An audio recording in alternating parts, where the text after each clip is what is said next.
Hello everyone, my name is Lowko and welcome back to a professional match of StarCraft 2. Now today, it's time for a top level game of Terran versus Zerg. I'm really excited because of the man right over here in the bottom left hand corner of Everdream.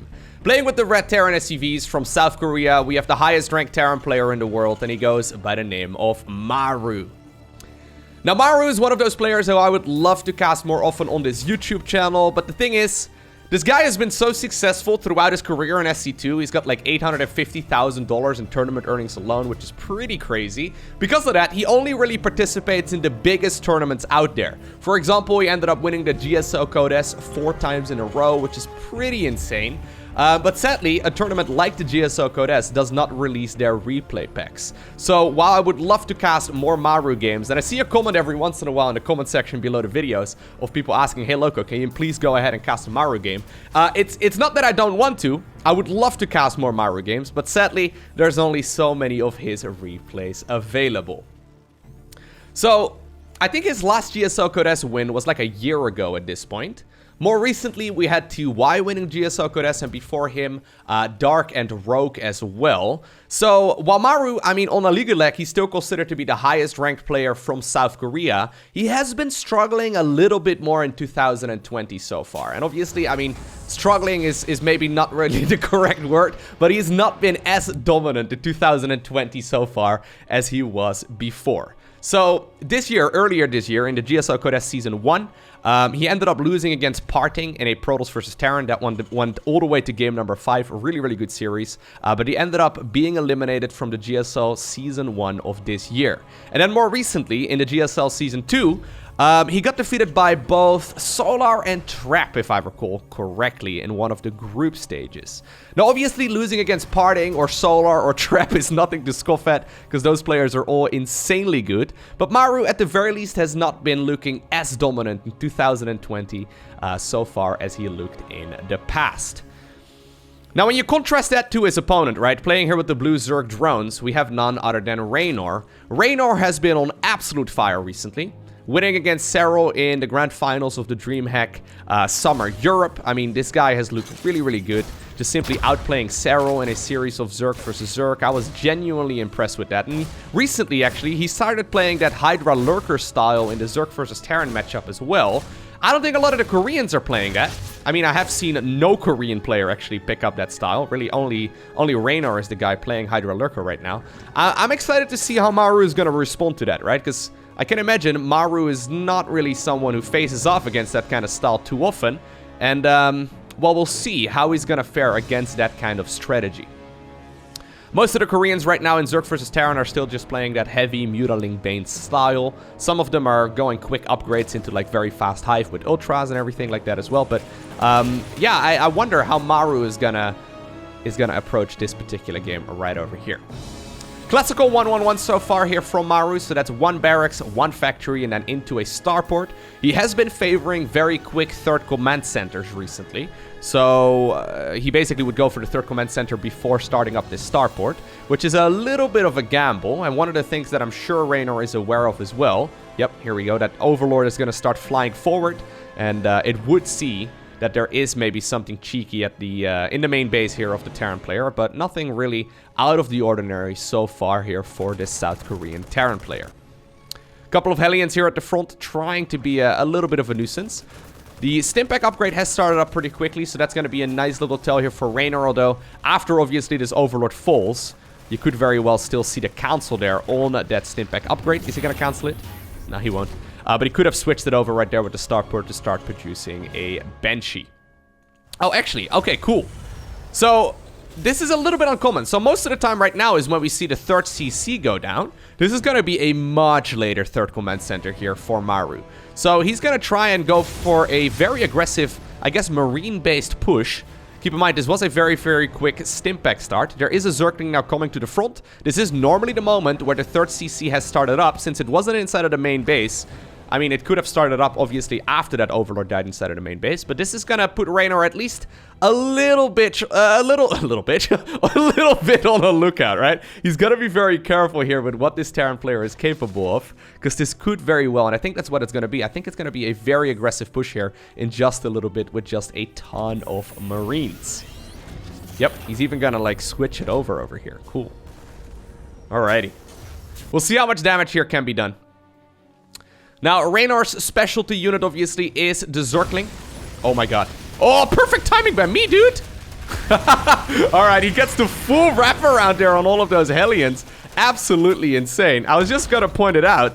Reynor is very, very good when it comes to controlling those Zerglings. Very good at just simply, you know, making magic happen with them there. Somehow, some way, they ended up killing their counter there, which is not something that normally happens. And this actually kind of sucks for Maru. Because, I mean, when you go for a push like this, right, you really want to have every single unit available. It's only 4 Hellions and a Reaper. That doesn't sound like that big of a deal, but having those with the push is going to make things substantially easier. He will probably move out right as these two Medivacs finish up. You can see the combat shield happening right now as well. This is going to be an aggressive push here from Maru, but he's going to have to get something done with it. Because already, bailing speed is about halfway done. The creep spread is looking really, really healthy right now. There's even a 4th base coming up. I do think Reynor needs to be careful when it comes to that, though. I mean, okay. Yeah, he sees the army right now, queues up a ton of Zerglings. Maybe start up a couple of Banelings as well. Yeah, I think he's going to be A-okay. Sniping those Hellions is really, really helpful. So, what the creep is doing right now here for the Zerg player is that it's buying a lot of time, right? So, the Terran player can't really, you know, jump too deeply. He doesn't really need to fight this. Oh my god, this may be a little bit ambitious. I don't think you can really fight this right now, can you? I mean, fighting against the best Terran microer in the world off creep. Oh, that was not good. Alright, yeah, no, that was not a necessary fight at all. He could have just waited until Baneling speed was done. Now ends up losing most of the queens, and I think actually all of the queens. I mean, there's a couple more, I guess, that were remade. But this is way more damage than Maru was probably bargaining for as well. Reynor feeling a little bit brave, engaging the guy who's extremely good at microing these Terran units off creep. You know, off creep. It seems a little bit ambitious, and while I do think that this Terran player is going to be pushed back eventually, this is one of those moments where you kind of like, you know, you shake your head about your own decision making. You know, that happens all the time to every StarCraft player. But this is exactly what Maru was hoping for. Now, a 3rd command center did start up during all of this. So, where is it? There we go. Inside of the main base. He's going to be able to float that one over. A couple of Zerglings actually coming up for the counterattack. I love that. One Marine dropped out of the Medivac, and then the siege tank got picked up instead. A little bit sad for that Marine, but a tank is more important. Man, imagine if Reynor didn't let that happen. He would have been in such a good position. Here we go, though. This is once again gonna, well, force these Terran units to lift up and get on out of there. So eventually he's gonna be able to stabilize, but yeah, if he wouldn't have thrown away all of those queens, the creep spread would have been here by now, right? Like, that would have been a pretty significant difference. Alrighty. Now, did Maru deal enough damage there? I actually don't think he necessarily did. This is still certainly an advantage right now for the Zerg. Oh, nice target firing there on the Baneling. He's so good at that. It's very easy to now look at this and think, oh my god, this game is a disaster for the Zerg. It's like, no, no, no. Terran went for a very, very risky push. And while he managed to get a little bit of work done, I mean, imagine if those Hellions did not get surrounded over there earlier, right? This would have been probably a lethal engagement, actually. Yeah, couple mistakes made here by both players, but obviously, I mean, since Reynor was able to go straight up to full 3-base saturation, he's going to be able to go up towards a Hive very easily as well. He's getting himself, oh, that Hydra Den already, so I think it's going to be that Lurker style. There it is, Lurker Den coming up right now too. Wouldn't be surprised to see the Hive starting up here in just a little bit as well. This is cool. This is, yeah, Reynor making a bit of a change. I'm excited, though, to see how well Maru is going to do against that Hydra Lurker style. Not a lot of Koreans are playing it. I don't think any of the Koreans are playing it, actually. So, this may very well be one of the first times that Maru is actually going to go up against someone who's playing that Hydra Lurker style. He has started up 2-2 right now at a good timing. He's also got the 3rd base fully saturated right now. A couple of the Overlords will find their grave over here, and 2 Marines, I think, ended up getting picked up too. Quite interested, actually, about the fact that that Reynor decided to take this as his 4th base, right? This is a little bit easier to push into. But I guess if you have good creep spread out in the center of the map, it's going to be relatively easy to defend. That being said, though, yeah. Ay. Is he going to get it? Oh, my God, he won't get it. Is he? Oh! Oh! What? Oh, no! 7 hit points remaining on that base. I almost feel like you may as well just kill it yourself right now and just, you know, transfer your drones there. replant it down, because that thing is going to certainly fall at a later time. Yeah, 2 additional medevacs now already filled up with units as well. I don't know though. Yeah, there is some energy available right here for transfuse. So these queens are looking to heal this hatchery back up. And I think actually it will stay alive. Man, this has been a very action-packed 10 minutes already. Both players making a couple of errors here and there. Yeah, he sees right now that it's been transfused, so he doesn't even bother. Just goes back home. Maru trying to figure out where the 5th base is located, but sadly for him, it is going to be in the center of the map. Additional drones coming up. We do see that that Hydra, or sorry, the Lurker improvement as well. A couple of Vipers happening, and 6 Lurkers are now morphing in here too. Has Maru seen that? No, he doesn't know. So he's not aware of the timing here of the Hive. I mean, if he did see the timing of the Hive, he probably expects it would be... well, that was interesting. He probably expected would be a transition here toward, you know, Ultralisks or something along those lines anyway. Doesn't really matter all too much for him. I don't think you want to go... Oh, actually, this is a bit of a problem. Yeah, I don't think you want to necessarily go Widow Mines. Widow Mines are a little bit shaky against it. Additional barracks now coming up, though. Wouldn't be surprised to see the Ghost Academy go down here blindly in just a little bit. Maru manages to make his way into the main base, and he's gonna probably find out what this Zerg player has in store for him in just a little bit.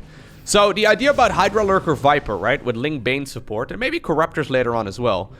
Yeah, he's probably gonna add on a couple of Corruptors here in just a little bit, too. Oh, this is nice. You basically try to just get your Lurkers into a good position and then use your Vipers to either abduct or blinding cloud some of those Terran units. You can even use Parasitic Bomb as well against Medivacs, which is super useful as well, because Medivacs are one of the main reasons... Oh my god, big drop right now inside of the main base, but one of the main reasons why the Terran players can sometimes pull ahead in the late game. They can just keep pushing and pushing with the health that those Medivacs provide to the Terran units. Now, this position over here, oh my god! That is so many units going down in such a short amount of time. And actually, that Liberator over here right now has 14 kills. Lots of drones are falling. While the Zerg player right now is engaging the 3rd base, the Hive falls. And that's 32 drones going down in just a matter of minutes. Well, seconds, really. Minutes is a long time in StarCraft 2. Even the spawning pool right now falls. He's going to have to reproduce that. Lurker Den! Oh my god, yeah! He's gonna be forced to reproduce a spawning pool. Did manage to start up another lair before the spawning pool died, but that is an awful lot of damage right now being done here with this little flyby, I suppose. The problem with Hydra Lurker is that you're just not very mobile. So, yeah, you can just simply hang out all over the corners of the map. You're just not going to be picked up very easily. So that's why I was suggesting maybe a Spire here in a little bit too. A couple Corruptors into the mix would not be a bad idea whatsoever. Alrighty. Now Maru is going for the 5th command center here. I haven't pointed out the 4th yet, but he did morph that one into a planetary fortress. So that's really good. Gotta be careful. Oh my god, Reynor. Okay. He really wants to kill these Medivacs. So, Parasitic Bomb deals 120 damage. Medivacs have 150 life. But obviously, if they're already hurt a little bit, they can indeed, you know, get shreked just by those Vipers, which is very helpful. Vipers obviously do need to accumulate more energy here as well. Maru probably anticipates the main base to be retaken here, but... Looks like, yeah, Reynor's not really bothering with it. Just leaves the one extractor over there. Adds on a Hydra, and then once again, goes for the infestation pit. He's building his tech all the way. Once again. He's back in the Stone Age, man. He's got to go back up to the... Oh, God. Oh, I love that. 11 kills right now on that Widow Mine. Nicely done. Getting maximum value out of a relatively small amount of units. Alright, so Maru is hitting his opponent at pretty much every single angle. The thing is, where is his, like, killer push, right? Like, most of the time what he likes to do is go for that tempo-based aggression. He likes to just simply get a small advantage and then push a million times in a row with a lot of his Terran army, right? Just, oh god, nice retargeting there. Good retargeting as well, though, by Reynor. He's gonna look to kill the planetary. Oh my god, that's so close. Way too close for my liking, but he does get it. Okay, a couple more Banelings. They will not get too much done. Anyways, the Lurkers shut down those tempo pushes, right? So Lurkers are phenomenal when it comes to just defending a certain location on the map. So if you burrow a bunch of Lurkers over here, Terran's not going to break that very easily. It's going to take them a long time. And usually that's kind of where Maru shines. He's really good at just constantly moving across the map and getting a small advantage and then pushing for the victory with just a massive line of Terran reinforcements moving to his line of attack, right? His point of fire. I'm excited to see what he's gonna pull off against this. So one of the things that Clem recently did in a game that I casted between Clem and Reynor, amazing game of Terran versus Zerg, by the way. I'll go ahead and post a link to it in the information box in the top right hand corner so you can go ahead and check it out. He went for a lot of ghosts. I think that's apparently the answer right here for Maru too. He's already got 4 of them. Lurkers now from the high ground actually are outranging the planetary fortress. Oh, nice abduct there as well. Getting one of those liberators out of the sky. I think a couple of banelings or circlings may have run over to the third base too. Now, ghosts are available, so if you can lay down some snipes, that would be awesome. Once again, a drop over here, but this time around, is he going to be able to get the hatch? Despite the fact that there's 3 lurkers over there, not going to be enough. The hatchery does fall. Amazing pickup there by Maru. Oh, but this is what I mean. Those abducts are so very helpful. By the way, you got to keep in mind as well that it does cost you money to repair. So Maru may have very well spent more money right now repairing that command center back up to full health than the actual cost of the command center. There's a diminishing returns, I suppose, but... Alright. In a way, right now, this Terran player has been soft-contained on 5 bases. And 5 bases is a lot, but it will mine out. As you can see, the main base already gone, natural already gone as well. 3rd, 4th, and 5th. Actually, this is the 3rd, this is the 4th, and that's the 5th. They will not be that far behind. So Maru is needing to look either to, like, potentially go in for a lethal timing attack, which is very difficult, like I said, to do against lurkers, or he needs to get another base up. So taking this base up here would probably make the most sense. Here comes Reynor once again. He's once more maxed out, ready to go in for a bit of a push. Oh, good abducts. Gets a lot of these ghosts, and ghosts are so expensive. Well, that one just barely managed to escape there with its life. Zerglings also engaging the base that does not exist up here, so he probably anticipated the Terran player moving forward. And this is what I mean, man. This is where that lurker style is so powerful. Despite losing the main base earlier, you rebuild all of the tech in just a matter of minutes. Not as quick as a Terran player could, I suppose. Terran players can obviously go up to, like, battlecruisers within, like, 5 minutes. Very easily. Like, 5 minutes of starting the game, that is. Actually, hold that thought. This is a very aggressive engagement right now. There's a lot of ghosts available here as well. A couple of good snipes do indeed land, and I think that this one, ooh, is just barely going to be able to live.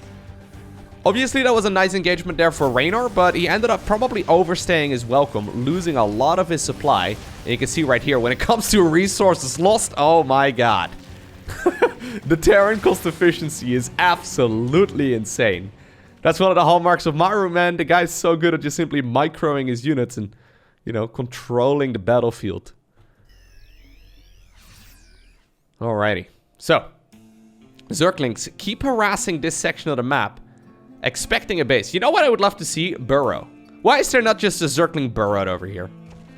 It seems so much easier.